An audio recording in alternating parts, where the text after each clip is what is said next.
Welcome to the fifth in this year-long series of Ideas in Action Going Digital. We're going to look at stages of growth models. Do they work for automation and digital transformation? You will have seen plenty of stages of growth models. They abound in the management and consultancy literatures. And I have produced quite a few myself as a way of illustrating progress and next stages. They are useful, but only to the extent that they are based on strong evidence. For example, Gartner's 5-stage hype cycle is an example of one that is entertaining, feels intuitively correct, but is very much the case of fitting the facts selectively to the preordained hype curve trajectory. There are plenty of examples of technologies that do not fit the predicted curve. But the jazzy titles, think of Trough of Disillusionment, Slope of Enlightenment, tend to buy acceptance from readers rather than closer questioning. Here's another example of a stages of growth model. In the 1970s, Richard Nolan developed a 4-stage growth model for IT in the organization. The stages are initiation, contagion, control, and integration. By the late 1970s, he had added 2 more stages: data administration and maturity.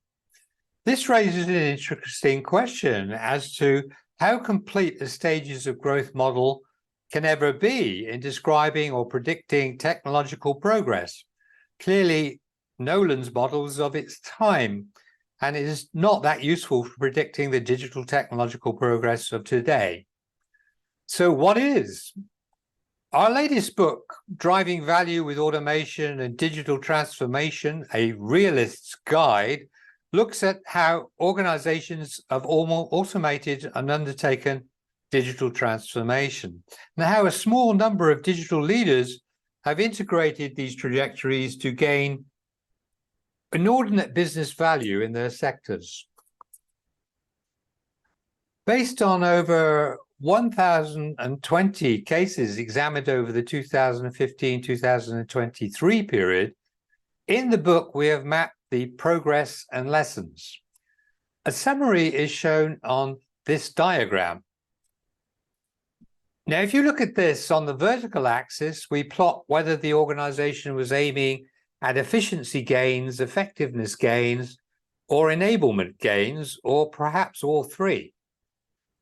Our strong finding is that management mindsets and existing measurement systems tend to focus aspirations for efficiency gains from automation and digital technology, thus closing off the organization from the exponential value that digital technologies can actually bring.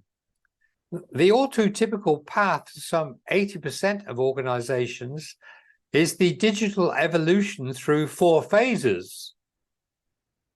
Let me emphasize, these are not inevitable, but are the result of management actions and predictions. Other trajectories are very much possible. Much depends on how far senior executives see digital technologies as a strategic, transformative, competitive weapon. Then on how far this becomes translated into building the core capabilities needed to establish the digital platforms, utilize the applications, and achieve exponential value, as roughly some 20% have done, depending on sector.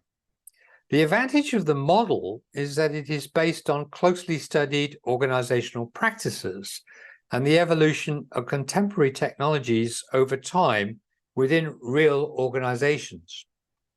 Of course, a model simplifies, but in so doing, it can help to guide behavior. For example, we found a lot of organizations taking a hard learning route through phases 1 to 3. when they could have become much more aspirational and started building core capabilities much earlier.